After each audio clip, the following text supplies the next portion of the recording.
In a game as advanced as Fortnite, controller players had no business competing with anybody using a keyboard and mouse. Wait, but for 2 years real? after the game's release, they were completely terrorizing the competitive scene. At one Dang, point, that guy just got 85% of players lasered. in every major tournament played on controller, but today that number has plummeted to under 10%. So What? how does a group that makes 10%? up 3/4 of the entire player base struggle to compete at the highest level? This is the rise and wonder. fall of controller players in Fortnite. In the early days of Fortnite, if you played on PC, you would be using a mouse and keyboard, and if you played on console, you'd be using a controller. Because True. of this, everybody just agreed that KBM players were way better than controller players because I don't know about PC all is better that. than console. So if you played controller, you only played against other controller players, and the same thing went with mouse and keyboard. The two most important things in Fortnite are having good aim and being good at building. This is where Facts. keyboard and mouse really had an advantage. It is much easier to aim using a mouse because you have your whole arm compared to a controller where all you have is a tiny plastic stick to move around with your thumb. Luckily, controller players had aim assist to make up for this, but it wasn't really that strong. Building on Dang, keyboard was that guy. also way easier than controller because there are so many buttons you have to press. For the first few months after the game's release, controller players had to scroll through each build and press so many buttons in order to do something that only took one button. Yeah, it was press so on the hard to keyboard. build on controller. Overall, playing on controller put you at a massive disadvantage until the Builder Pro setting was released in January of 2018. Builder Pro made building on controller similar to mouse and keyboard. You press one button to switch to your builds, then another one to instantly place a build piece, and use the same bind to switch back to your guns. This caused a massive jump to the skill level of all controller players. Although this was a massive improvement, KBM was still the better input to play on. Dang, Daquan. Switch, by the way. Get up on out of here, brother. And in September of 2018, Fortnite announced one of the most revolutionary things in gaming history: crossplay between PC and console. This was the first time ever where console crossplay and was PC players would be matched in crazy. the same lobby. Once this happened, console players realized that they could just play on PC by plugging in their controller. Instead of playing on a console where they are capped at 60 FPS, they could now play on PC and have higher FPS with much less input delay. With the increased performance, they were slowly getting closer and closer to mouse and keyboard players. On top of this, a few months after the crossplay update, something massive was discovered. A controller player named Upshaw was messing around with the settings one day and realized that his aim assist was much stronger when he had higher FPS. 140 FPS, right? That's why our Wait. frame rate limit. I've got a good No way computer, that's we're real. playing on low settings, so we should be hitting that no problem. Here's my buddy over here. So you can see the aim assist snap-on occurs really far away. So when Dang, I'm like, it goes straight to the about head. a couple feet away, I can snap right into his head. We just a single touch on L2. Now see what happens when I turn it all the way down to 30 FPS. Wait, 30 FPS?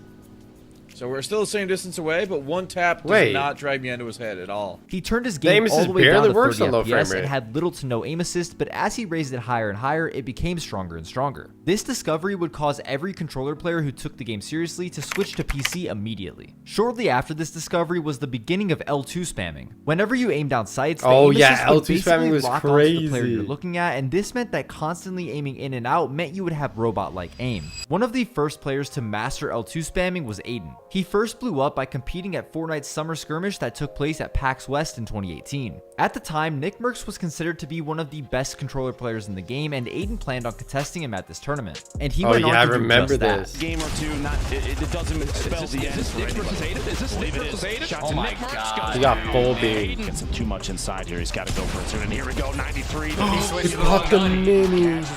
Nick switched to the wrong gun. No.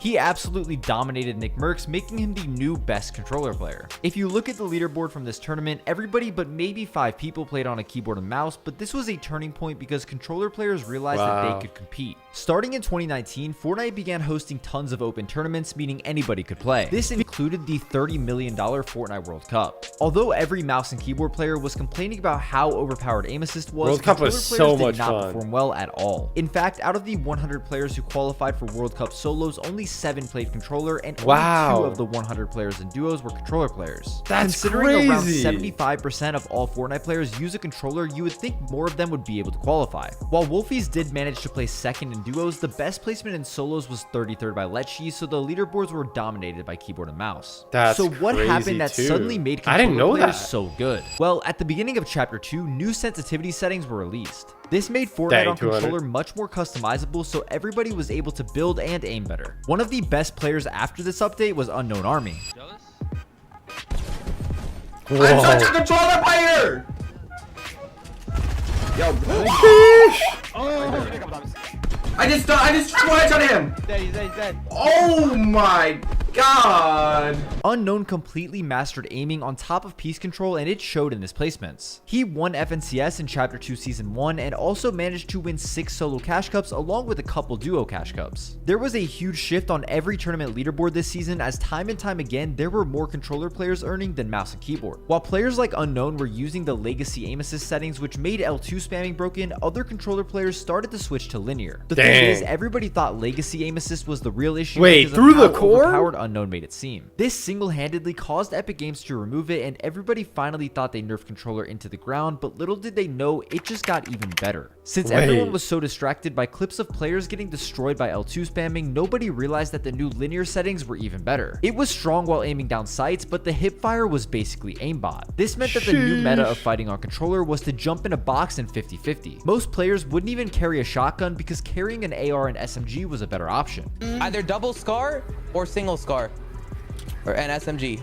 No shotgun allowed. I don't care. This caused tournaments to be dominated by controller players, especially the solo FNCS Invitational, where 75% of all players that qualified were using one. In the same season, Epic Whale, who was one of the best KBM players on NA West, decided to switch to controller and won an FNCS by doing so. Wow. Once this season ended, Fortnite obviously knew something needed to change, so they nerfed the strength of aim assist by about 30%. This would be reflected pretty quickly just by looking at the leaderboards, because most controller players relied on the overpowered aim assist instead of actual talent. As a lot of players started to fall off, a few players were bursting onto the scene. Two of them were Day and Marrow. With the game mode being trios for all of 2021, playing with good fighters was a necessity, and Day and Marrow were two of the best. Along with Reverse 2K, they managed to win 2 FNCSs during a time where controller players didn't have much representation on the leaderboards. The main reason for this is because most trios didn't want to have more than one controller player because it was much harder for them to get long-range damage. In the entirety of 2021, there wasn't a single FNCS final with more than 20 controller players, and most of them had around 10 to 15. Although the best trio in the game had 2 controller players, most of them had 1 or 0. Luckily, Chapter 3 would change the game mode to duo, so this wasn't as big of an issue. Chapter 3 Season 1 also had one of the best metas ever for controller. The Stinger SMG was so broken and shotguns were so weak that barely anybody carried one. Close range tracking is much easier on controller than it is on keyboard and mouse, so with a spray heavy meta, this benefited controller players a ton. But somehow, even with the best case scenario, only 24 controller players managed to qualify for grand finals. Of course, Marrow would go on to win FNCS with Booga, but most of the other controller players finished in the bottom half. After this, everything started to go downhill, and this was the last time we would ever see more than 20 controller players in a major tournament final. This is because of 3 main reasons. First is aim assist bugs. Chapter 3 and 4 had tons of issues where you would just randomly lose aim assist for an entire game. This might not seem like a huge deal, but aiming without aim assist is very difficult, and when you're in a lobby with the best of the best, you need it to perform. Second is the addition of scoped weapons. Weapons with scopes have very little aim assist, which makes it hard for controller players to get long-range storm surge tags. This means KBM players have a huge advantage, and since scoped weapons are still the norm in Fortnite today, it is a big reason why they dominate stacked lobbies. The third reason is the box fighting meta. With the entire game revolving around box fighting, most players on KBM nowadays are too far ahead mechanically to the point where controller players cannot keep up. Box fighting on KBM has always been way easier than controller because you can be much quicker with your movements and make more plays overall. And going into Chapter 4, this trend would continue with only about 15 to 20 controller players in each season's grand final. And going into the global championships in Copenhagen, only 9 of the 100 players 9 out of the 100? Of course, Marrow won this tournament too. He doesn't even count. And he's controller. We went from 70 plus controller players in every major tournament finals to under 10. You might be wondering if it's possible to ever see controller as the superior input, and the answer is no. Even if aim assist was buffed back to the strength it was in early Chapter 2, the game has just advanced to a point mechanically where good players would be able to counter it. If you think about how good the average player was in 2020 compared to now, it is a massive difference. Do I want them to buff aim assist? No. But do I think it would be interesting to see if it could help controller players compete at a higher level?